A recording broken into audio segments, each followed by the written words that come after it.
Tapos na po, pagod na po ako sa paulit-ulit na nangyayari. Hello, kumusta po kayo lahat? Welcome po sa ating munting channel, ang Inday Sara Survivor, ang taga-ulit ng balita.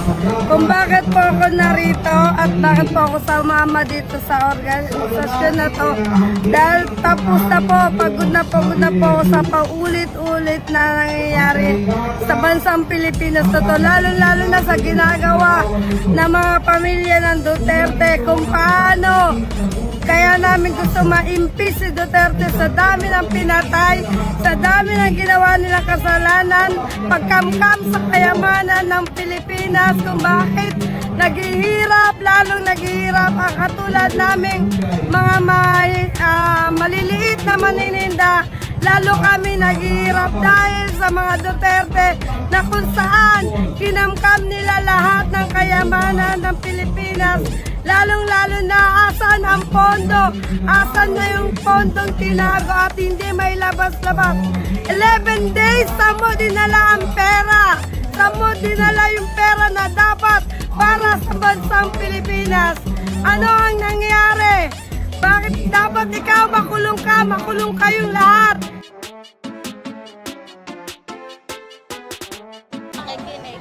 Ano po?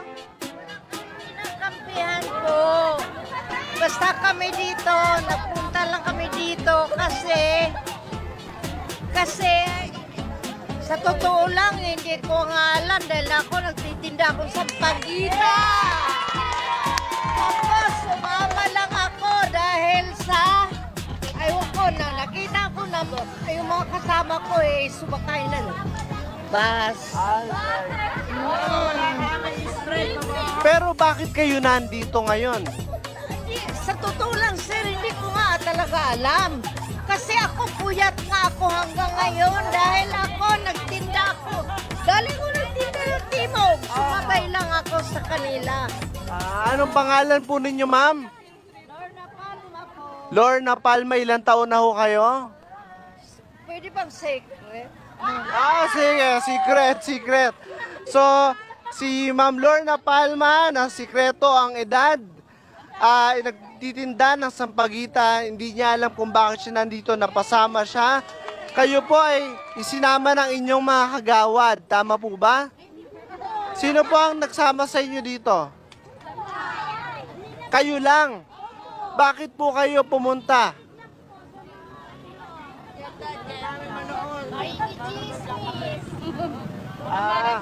Pero sino po sa inyo, taas lang po ang kamay, sino po sa inyo ang pabor kay Sara Duterte dito?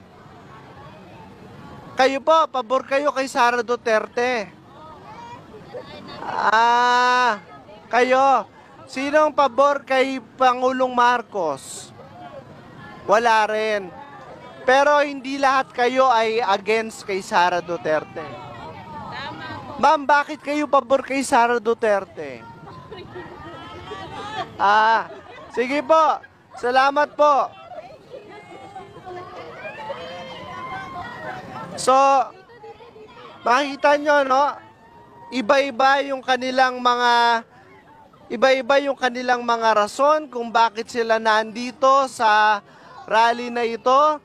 At meron sa kanila na alam nila na ito ay laban kay Sara Duterte. Meron din na abusado walisin, Sara patay sikin, abusado walisin, Sara patay sikin, abusado walisin, Sara now, Sara now, Sara now, Sara patay sikin, abusado walisin, Sara patay sikin, abusado walisin, Sara patay sikin, abusado walisin, Sara now, Sara now, Sara now.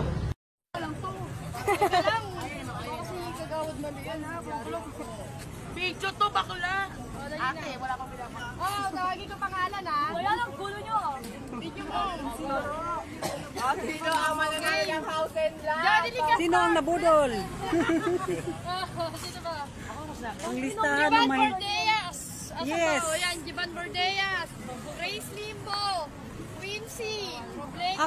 Kami po yung hindi nabayaran na pinangakuhan ng 1,000. Jason Ng Pascual. mga kagunian na sino man yan namumuno yan. Oh, ayun na. 1,000 daw. Dito na sabihin nyo, walang 1,000. Walang tubig, gutom.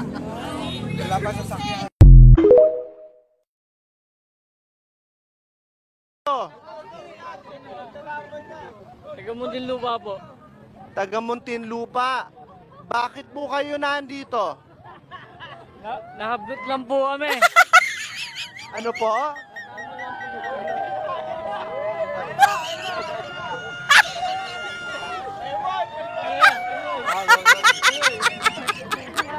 Wala, hindi pa makapagsalita yung mga yan. Nagugutom pa. Aha. So, bakit po kayo nandito ngayon, sir? Malumanay. Malumanay, ano yon? Yung malumanay group. Sana pasama lang kami rito.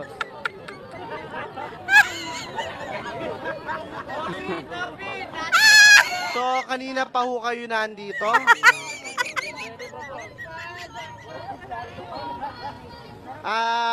Hanggang what time po kayo mag-stay po dito? Hindi po namin alam eh. Kung kailan eh. Alam nyo po ba na ito po ay laban kay Sara Duterte? Alam nyo po ba na itong rally ay laban kay Sara Duterte? Hindi ko po alam, bossing eh. Hindi nyo alam? Ay, ba't po kayo nandito? Sila mo na, boss. Nagutom pa eh. Nagutom pa. Anong pangalan nyo po, sir? Anong pangalan nyo? MY. MY.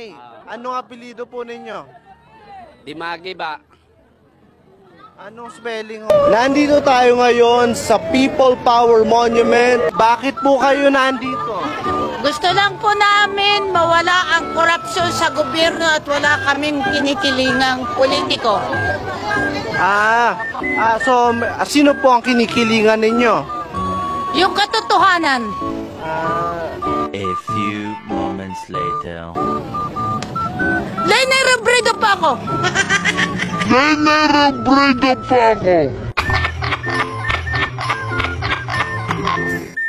Bakit po kayo nandito?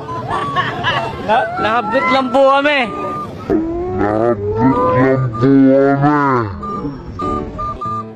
Sana pasama lang kami rito. So kanina pa ho kayo nandito? Alam nyo po ba na itong rally ay laban kay Sara Duterte? Hindi ko po alam, bossing. Hindi nyo alam? Ay, ba't po kayo nandito? Sila mo na, boss. Nagutom pa eh. Nagutom pa. Bakit po kayo nandito ngayon? Sinama lang po kami.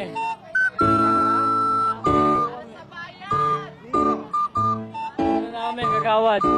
Ng inyong kagawad. Alam nyo po ba na ito ay laban kay Sara Duterte? Hindi po. Pero laban ito kay Sara Duterte, so bakit ka nandito? Napasama lang sa tropa. Kayo po ba ay laban kay Sara Duterte?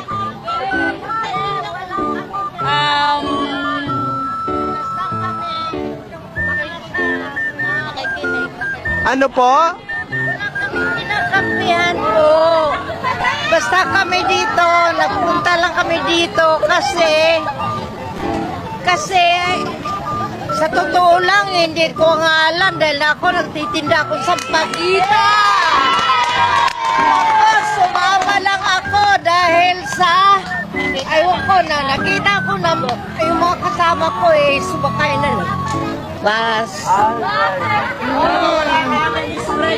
Pero bakit kayo nandito ngayon? Sa totoo lang, sir, hindi ko nga talaga alam.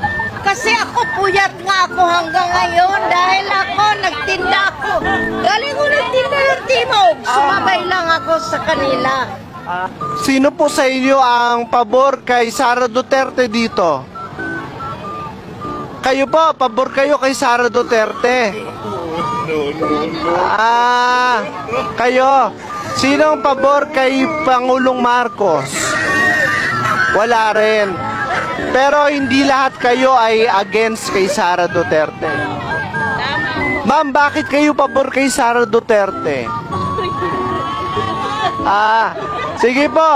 Salamat po.